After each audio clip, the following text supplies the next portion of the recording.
Hello, and welcome back to the Coup de Villa podcast. I'm Scott Cooper, and we are back after a 2-week break to talk about Aston Villa's trip to Molineux to play Wolverhampton Wanderers. Not a great game. 3 defeats in a row. It looked like Bambi on ice at one point. Everyone's fallen over. Will Gerrard be able to keep us on our feet? We'll talk about all of that after this.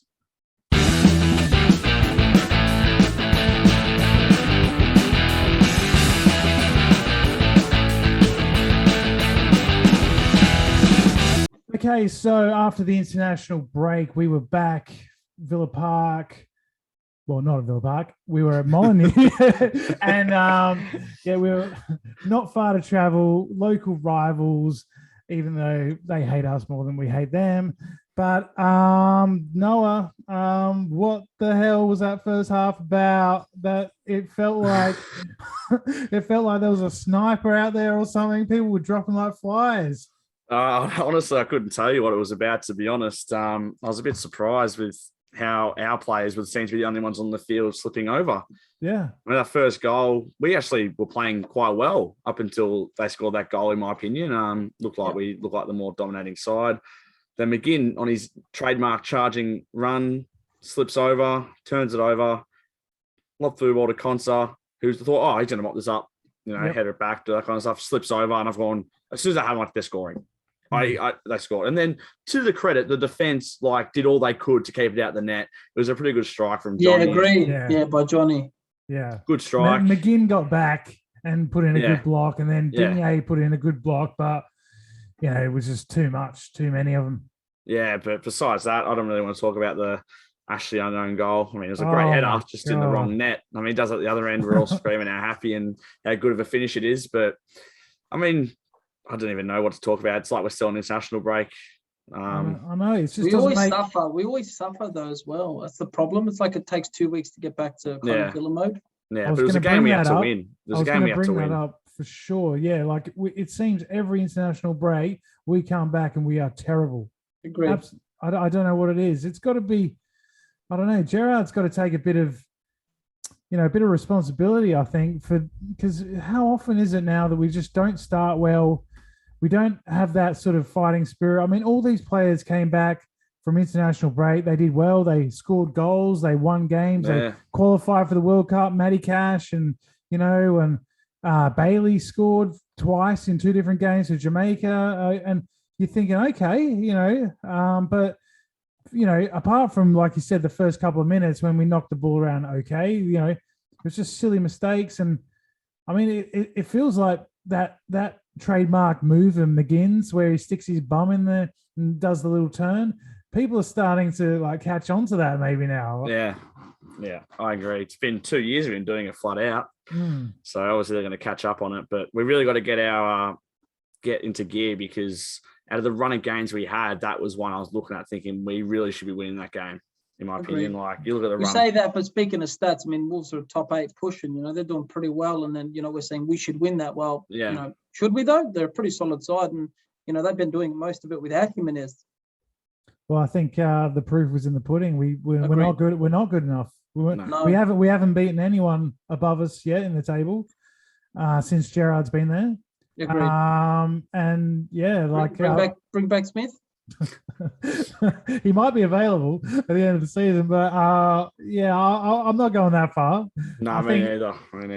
I think Stevie G's still good, but I think this game he needs to take a bit of responsibility, because he made the changes. Tommy, you got what you wanted. Sanson was in. I thought he was pretty good, man. I thought he was pretty good, and then I think the whole team played out, so there's no real scapegoat.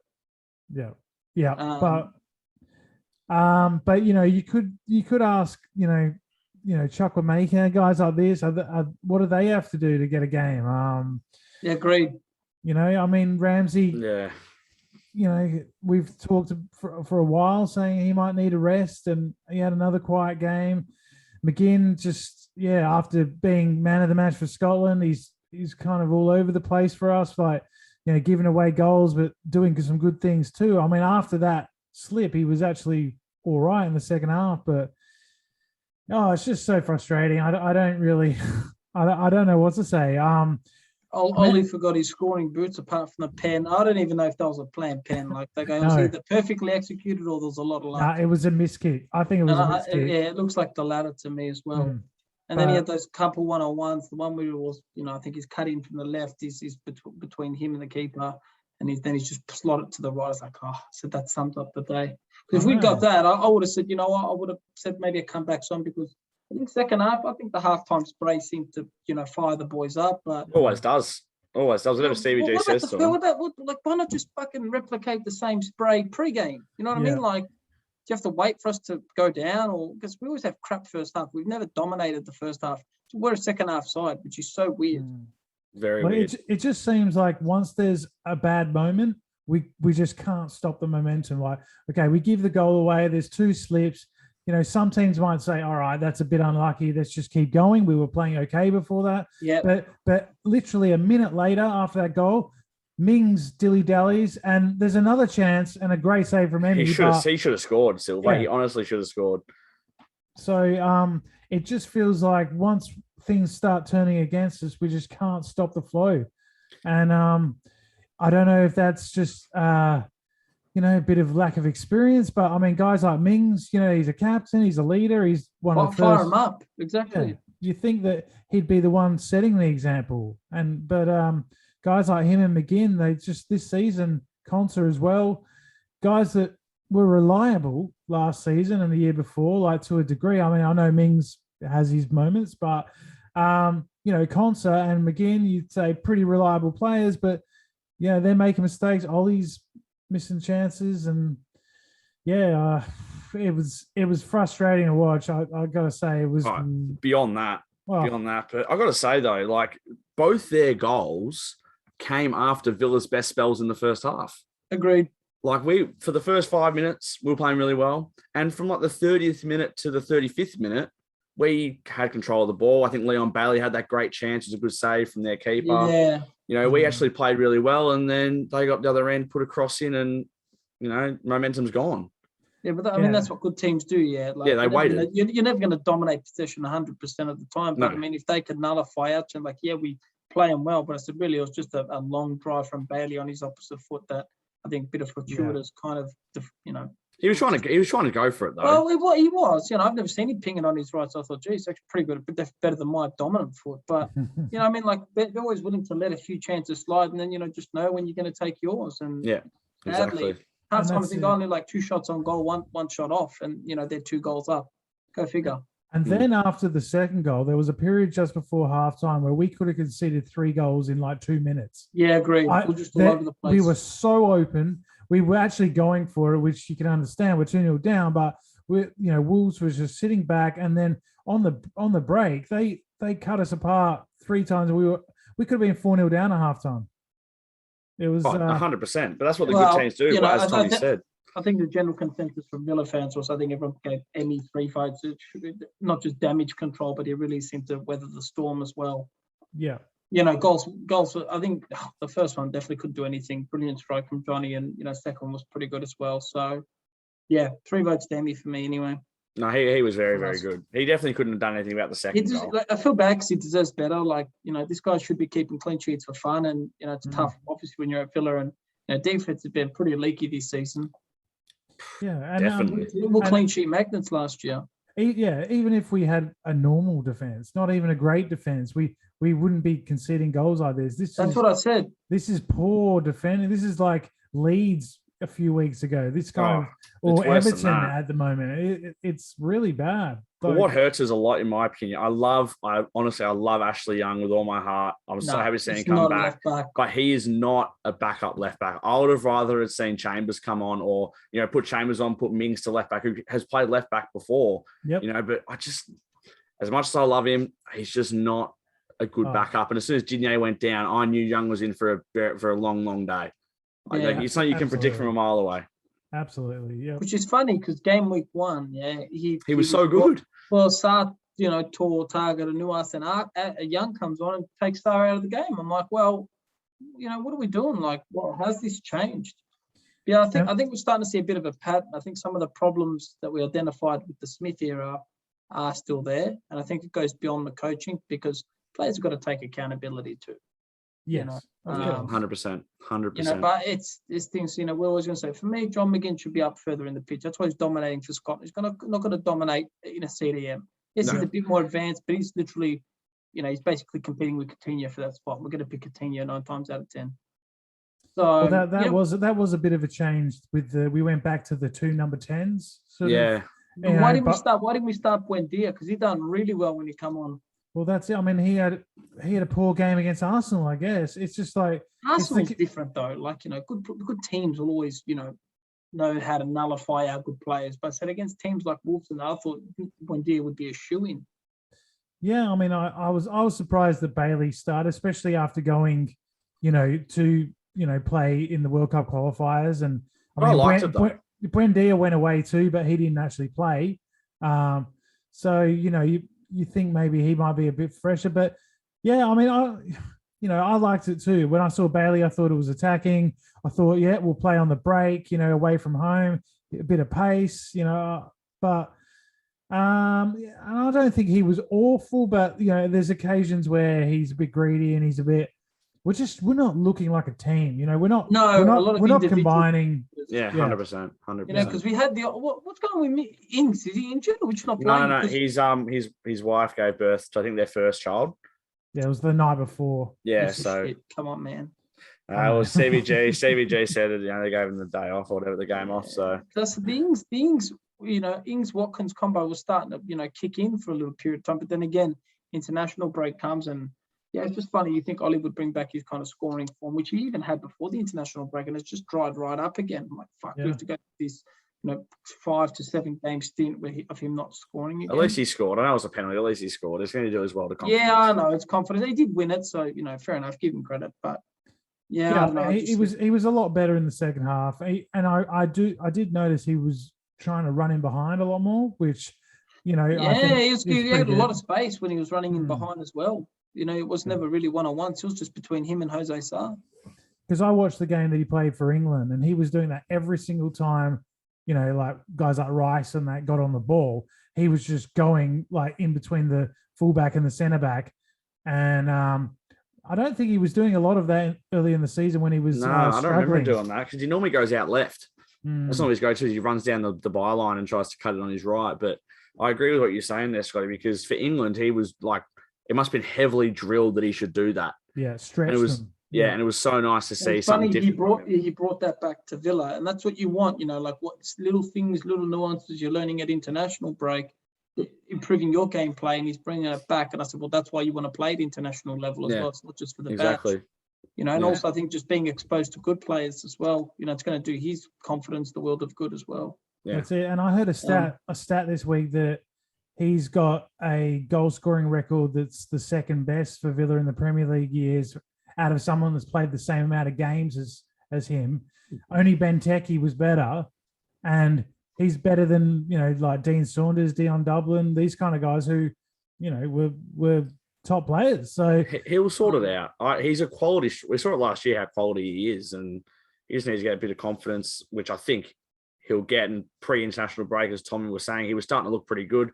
Besides the Arsenal game, which again was just a bit of under the carpet. We played dog shit that day anyway. But he's starting to look all right. Like, a bit like injured at the start of the year, but I'm backing him in. I think he'll finish strong. I really do. You say that, but it's like, man, he's had a full season under his belt as well. What's a season or two, whatever it is. It's not like it's his first season. Oh, no, exactly. Yeah. I think we're going too easy on strikers these days. I said, no, you're brought him to score. I think it's like sales. Like, you got to have a scoring target. If not, hey, you're going to be looking for a new forward tomorrow. I know Ollie's great. I know he puts in his shift. I think it's shit if I get criticised, but we need fucking goals, all right? Like, we're comparing him to Benteke, but Benteke was scoring. Doesn't matter whether no one remembers, Benteke, his work ethic in this game. No one's going to remember that. They're like, Benteke was scoring because I remember, screaming my nuts off every time he did. More times than not. And, it's all about improving as well. And I don't think you can say that maybe for a lot of our players this season. I don't think anyone maybe has really improve from last year? Maybe No, Matty Cash. Yeah, Matty someone I was Cash. thinking. Yeah, Matty Cash. Emmy, obviously, it's not a matter of improving. If he keeps as consistent as he was every season, we're great. Like, he'll never need to improve. Also, I think your Mings, your Contes, your McGinns, they haven't improved. So it's the likes of Ramsey and all that. Well, it looks like they're standing out, but really, it's not like the others are improving. They're just catching up now, which, again, they'll probably surpass your Mings, your Contes, your McGinns at some point. And I think McGinn gets off too easy sometimes. Yes, he's got an engine, but I'm like, what does he offer? Why can't we pay Sanson, Nakamba, Louise? I'd put that 9 times out of 10. I know it sounds dumb. I was thinking about that, and I was thinking, maybe you got some steel, maybe it is time against someone like Tottenham on the weekend.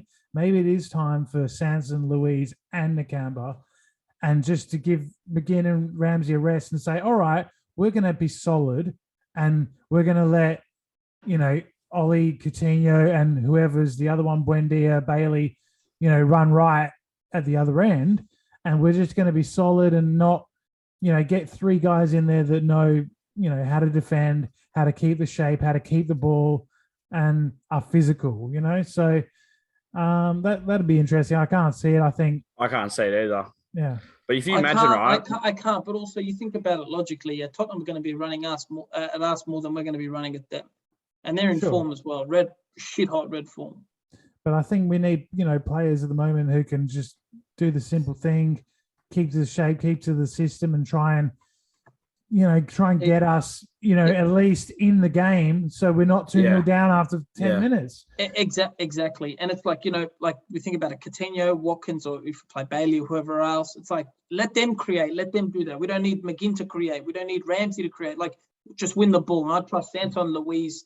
Can't believe I'm saying Louise over anyone else, but Santon, Louise, and Nakamba, just win the ball, pass it off to those who need to create. Let them do that. You just got to win the ball. And Louise and Sanson have got enough skills to create as well. And good synergy as well. They're passing, they're ball winners, they're passing. And I think that's a lot of steel in that midfield right there. Yeah. Well, the turmoil on Twitter if we played that and lost. You know what I mean? Of course, there would be. Hey, I'd be the first one. I'm not going to lie. There's turmoil tomorrow. There's turmoil every week. I've heard Gerrard out a few times. So even I was like, come on, God, mate, you lose 3. We were like 3 in a row with wins, and now it's like we're 3 losses in a row. It's like shit back to here. That happens in football. Give Stevie G his war chest in the summer. Let him reassess the squad, which is going to be a big clean out apparently. Let him get who he wants in. He's still like Traore, El Ghazi. I think these guys will go. I haven't seen Birdie in a while. No, neither have I. But he's gonna like have a good clean out and get players he properly wants. A month. But it's like if we're shelling out on Phillips 60 million. I know we signed Ings. Why don't go spend 60 million on a world class striker forward? Bring like someone. Who though? Sure, like who? We'll find someone like Zapata from Atlanta or whoever it is. Like there's all these gems out there. Like I know you say that, but what if they don't adjust to the Prem?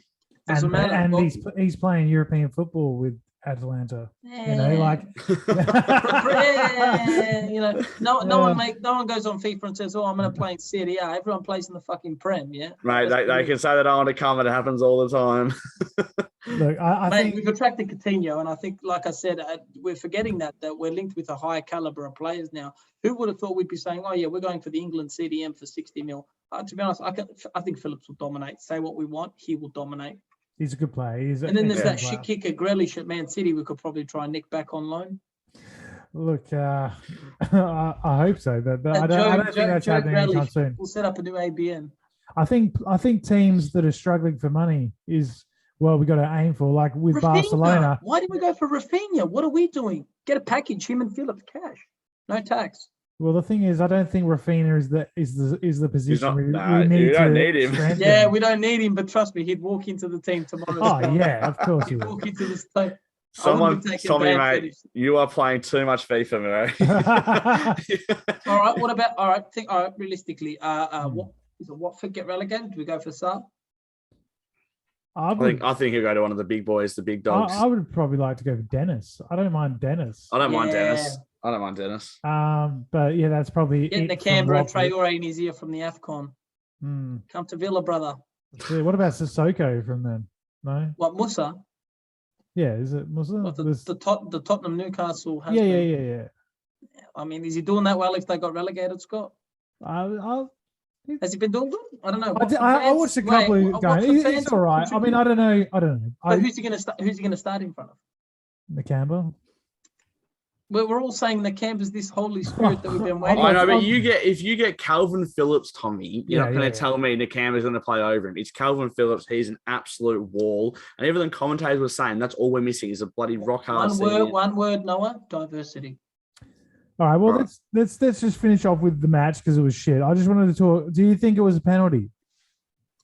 Well, it got given, so it did. But if you take your Villa it looks like, honestly, I thought Ollie went into him if you look at it.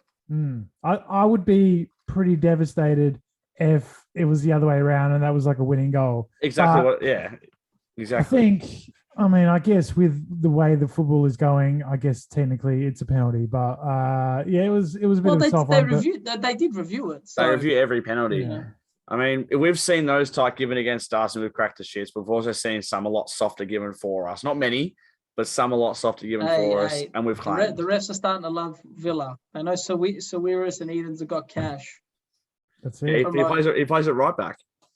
Well, us here on the podcast in Australia, we got some great news last week that we were going to do a podcast about, but it turned out to be rubbish, which was that Villa were going to come to Australia and play Manchester United at the MCG and at Optus Stadium in Perth, Melbourne and Perth. We were absolutely buzzing for about 24 hours, and then it turns out it was Crystal Palace instead. I know, and what makes it worse is my uni lecturer is the one that broke the news for the Herald Sun as well. So I'm not happy with him at the moment, but you got the story right. Why is he a Villa fan, your uni lecturer? No, he's a sports reporter. What's his name? Peter Rolfe. Get around the man. But Peter Rolfe's going to be unemployed if he keeps going that way. Mate, you got the story right. Oh, but that would have been amazing. Like I was looking at flights. I was going to come over and see you boys in Melbourne. It would have been Oh my God. Coop to Villa at like someone's house or... Yeah, at Tommy's. At the game. Centerfold Strip Club can confirm. Load of bucks there. I tell you, actually, it's a funny story for anyone listening in. I said to my girlfriend, Loz, you got nothing to worry about. She's panicking, sweating like an Arab in customs. I'm like, Loz, you got nothing to worry about. I said, that's just not my scene. I'm fucking in bed. I'm old school. Anyway, long story short, I actually had a nap at the strip club. I was that tired. I fell asleep for like 10 minutes until the security guard tapped me and goes, buddy, go for a walk. I'm like, I said, Loz, fell asleep in the strippers. I was that bored. Like, it was nothing to do there. It was disgusting. Yeah, it's no offense, if it's someone's profession out there, you don't want to fall asleep. You don't want to fall asleep in those places and put your face. Oh no, I had my mates there. Wake up with a bit of something stuck to your face. Oh. What a great story! Great story. Anyway, quick digression. Sorry. All right. So this is an interesting segue, but the women's match. I heard you want to talk about that, Noah. We got a win. They got a win. Tottenham away, 1-0 win. I think it was only last night or the night before. So I think they're mathematically safe. No pressure, lads. Yeah, so the boys have got to follow that with a win, hopefully. But how did Lehman go? She didn't score. She should have had a penalty. Yeah, I heard about that. Yeah. She should have had a penalty. She came off, I think, because later in the game when we did score, it was Petzelda. Yeah, Petzelda. Yeah, however you say the name. Yeah. She scored 2 in 2 games now, and it was a good header. It was How are the women going? Because they seem to be picking up a few. They're mid-table. They're not going to go down. Like they got 4 points in their last 2 games. I think Leicester is going to go down. Who are going to go down? I think it's Birmingham. There's only one team that goes down. I think it's Birmingham. Correct. Yeah. Yeah. So and they're actually playing at Villa Park. I wonder if the women's derby is intense. Yeah, it is. Well, they all know what it's about, and they're playing the derby at Villa Park soon-ish. I'm not sure when, but it'd be nice to see a few people get to that game. But yeah, so go girls, and 4 points in the last 3 games, so it's looking good. And they've got a lot of internationals over the women's. Like they're doing quite well. Hannah Hampton, obviously, doing very, very well. She made some good saves in that game last night as well. Yeah, so they're progressing well, and obviously that's where they want to be. Clean sheet as well. These are the teams. We've got to talk more about them. Stuff the guys. Yeah, but they took Chelsea, the gonna be champions, to like the 93rd minute. Unluckily, really? Sam Kerr, the Aussie that we all love down here, scored the winner. But especially like the last month, they've really improved. Yeah. dramatically. This is the same Chelsea that just beat Leicester 9-0. 9-0, yeah. I thought you meant Chelsea that just got bummed by Brentford 4-1. That's the same club, yeah. Yeah. But yeah, maybe Carla Ward can take a few men's sessions and try and get the defense sorted. Maybe have a word to Ezri Konsa and Tyrone Mings. He's been shit, Konsa, hasn't he? Like, he was this unsung hero. No, honestly, he has. He has. Statistically, he hasn't been dribbled. I'm like, well, statistically, he's fucking been scored on more than ever this season. So it's been. I'm telling you, look at Chambers. Chambers is better positional, and Chambers' interceptions are way better. Don't care how many balls come into the box. Well, I don't know. I mean, if we judge it on last season, Konsa was our best defender by far. He was though, but then honestly, like Chambers did not deserve to be dropped. That's my only other thing. It's so harsh on him. Like, not saying he deserves an England call. I got a feeling he'll play next game. I hope so. He should. Yeah. What do we do about the left back scenario? What happened with Digne? I actually missed that. Hamstring? I thought was it hamstring again? Was it? I thought he was just sick. Oh, I can't bloody. Oh yeah, you're right. He was sick. He got hit in the gut or something, and that's the one. Quite sick. Soft as shit. Anyway, he's got gas. What about Kessler Hayden? Wasn't Kessler Hayden meant to be some gun? He's on loan. He's on loan at MK Dons. Why are we? This is where we need Gilbert. Don't make me go back to Fred. This guy's walking into the League One Team of the Year. All I know is Fred is going to be making us a fair bit of money in the summer. I reckon he's playing very, very well. I sadly don't see him playing for Villa again. Sorry to break your heart there, Tommy. What do you mean, mate? Fucking cash is off to Atletico for 50 mil. No chance. But did you guys see Indiana Vasilev's goal for the under-23s as well? I didn't know he was back at the club. I saw he scored a worldie in a 4-1 loss out. He was absolute worldie in that game. So he's been on loan into Miami, and he scored a couple of goals for them. But they've been He's come back from the MLS. Yeah, he's been struggling big time. Well, he got loaned out to the MLS. That should say a lot. The team's been struggling. The Inter Miami season's over there. Yeah, that's why it's back. Phil Neville is the worst coach you've ever seen. Yeah. So all right, let's do our predictions for the Tottenham game. Noah, line up and scoreline. Can we predict the loss? Yeah, I'm predicting a loss. I don't know. I think they'll go back to the two up top formation. I think Ings and Watkins will be reunited, which would be great. Coutinho behind them. I reckon it'll be Nakamba. He's fit, isn't he? Well, they said he's a pretty good chance for. Yeah. He played for the reserves, I think. Yeah, so he got 45, I think, or 60 minutes. So I'm going to go McGinn, Ramsey, Nakamba, Digne if he's not vomiting his guts up again, Chambers, Mings, Cash, and Emi Martinez between the sticks. And I'm going to go for a 1-1 draw with Danny Ings scoring a tap-in on the goal line. I think it'll be exactly the same team, and I think it'll be a 2-2 draw because I can't predict the loss. I'm not going to do it. I'm going to go same.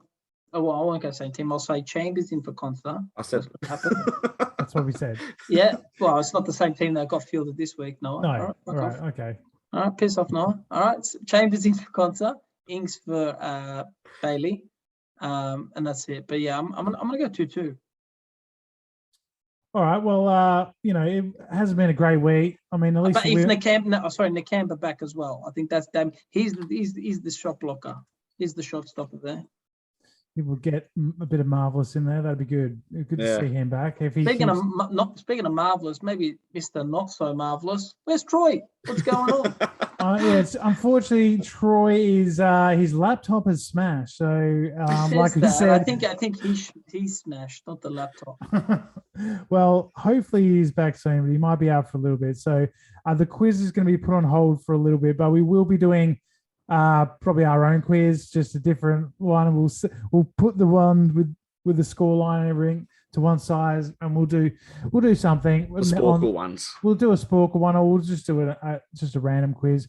Probably after the Tottenham game, we'll see if we can get a Imam in. He was unavailable as well this week. It's just been really busy. Everyone's been super busy. Very busy. Could never be busy, guys. But we promised you at the start of season, if Villa play a game, there will be a podcast, and we're not backing away from that. Even if it's just me We'll do it. All right. So, but guys, yeah, thanks for all your support. Thanks for your likes, subscribing. Please leave a comment and let us know, what changes would you like to see for Tottenham? Where do you think it's going wrong? Is it Gerrard? Is it the players? Is it the system? Is it just confidence or international break? What was it? Why did we come out and just start well and then just absolutely fall on our face, literally? Exactly. So please let us know. Thanks for all your support, and you can listen to us on Spotify as well. Chuck the Instagram a follow too. Plug the Instagram, TikTok, everything. We haven't made an OnlyFans yet, have we? Just TikTok and Instagram. That's what Troy's doing at the moment. Not at all. Oh well, why not? When I come to Melbourne, we can all do one together. Why not? Jesus God. All right. I'm never letting Scott in my house. I'm coming. I am. All right, guys. Well, you take it easy and this got grotesque quick. Up the Villa, and we will see you hopefully 3 points against Spurs on the weekend. See you later. Catches. See ya.